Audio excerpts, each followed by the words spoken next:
Mes sœurs, mes frères, bienvenue en cette méditation sur les textes de ce vendredi 8 septembre 2023, en ce jour de la nativité de la bienheureuse Vierge Marie.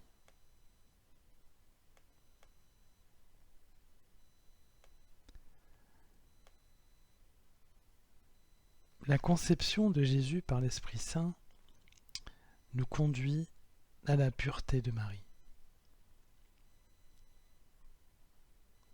Aujourd'hui, nous faisons mémoire de la nativité de la bienheureuse Vierge Marie. Nous ne savons rien de la naissance et de la jeunesse de Marie dans les Écritures. Le seul texte qui en parle est un texte apocryphe, c'est-à-dire qui n'a pas été retenu dans le canon des Écritures. C'est le proto-évangile de Jacques, où on voit la jeune Marie consacrée au temple dès son enfance pour la préparer à sa mission. Ce texte a pu influencer les débats qui ont eu cours sur le statut de Marie. Tout ce qu'on peut en dire est une réflexion théologique et spirituelle à la lumière de l'événement fondamental de la naissance de Jésus. Déjà annoncé par le prophète Michée, qui est un des textes proposés à la lecture de ce jour, déjà annoncé, la naissance de Jésus donne des perspectives pour Israël, l'Israël spirituel, de devenir un lieu sécurisé et sûr. Lorsque le prophète dit « Il se dressera, il sera leur berger par la puissance du Seigneur, par la majesté du nom du Seigneur son Dieu. Ils habiteront en sécurité, car désormais il sera grand jusqu'au lointain de la terre, et lui-même il sera la paix. » Jésus sera un berger pour Israël qui ramènera la paix dans son peuple. Et il s'agit même d'un Dieu sauveur dans l'évangile du jour, puisqu'il est dit « Elle enfantera un fils et tu lui donneras le nom de Jésus, c'est-à-dire le Seigneur sauve, car c'est lui qui sauvera son peuple de ses péchés. » Ce sauveur, mes sœurs, mes frères, a été conçu par l'Esprit Saint, rendant la naissance de Jésus vierge de tout péché. C'est la naissance virginale de Jésus qui amène à réfléchir au statut de Marie. Conçu par l'Esprit Saint et né de la Vierge Marie, dit le Credo, Jésus, Fils de Dieu, est nécessairement sans péché. Mais la naissance virginale de Jésus amène à regarder Marie comme la sainte parmi les saints, celle qui a eu un statut particulier dès le début, dès la fondation du monde, pour accueillir Dieu en elle.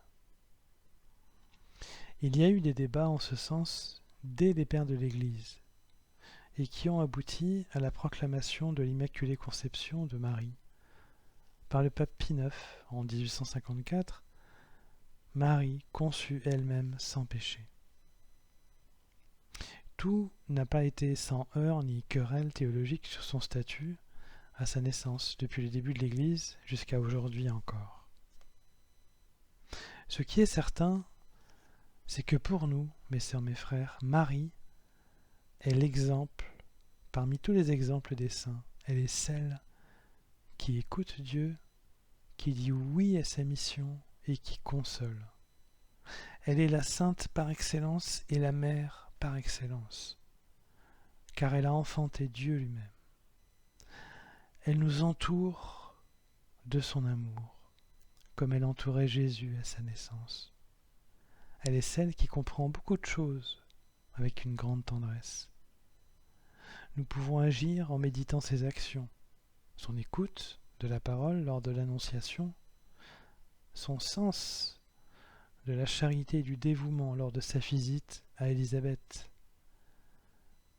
et la naissance de Jésus, Fils de Dieu, qui montre sa force et sa constance. Elle nous permet de comprendre comment est Dieu le Père, comment est Jésus, Fils de Dieu, et quelle est notre place et notre rôle sur la terre. La présence de Marie, mes sœurs, mes frères, nous encourage à la patience et à la grande considération des choses d'en haut. Alors qu'aujourd'hui, on peut l'imaginer tourner son visage vers nous et la terre, prête à prendre fait et cause pour nous, on peut l'imaginer aussi avant la naissance de Jésus comme regardant constamment le ciel, prête à agir pour Dieu et prête à l'écouter. Il nous faut alors, nous aussi, regarder à son exemple dans ces deux directions. Vers le ciel, pour nous garder fidèles à Dieu, et vers les autres, pour leur rester tendres et compatissants. En plus de nous avoir donné un sauveur, Dieu nous a donné une mère, et ce double cadeau est bien beau.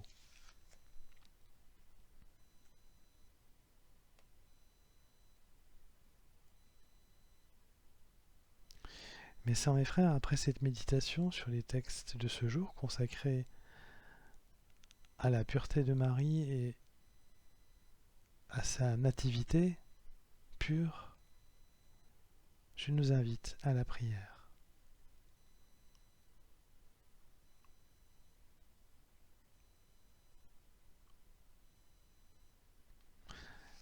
Ô notre Dieu, nous te rendons grâce pour ce merveilleux Sauveur, Jésus, le Christ, et pour sa mère qui lui a donné naissance, la bienheureuse Vierge Marie. Nous te louons, ô Dieu, car tu nous donnes une maman qui prend soin de Jésus, qui prend soin aussi de nous. Avec elle, notre amour pour Jésus et pour les autres grandit sans cesse. Jeune, elle a été préparée à servir. Apprends-nous à l'écouter. Apprends-nous à t'écouter. Amen.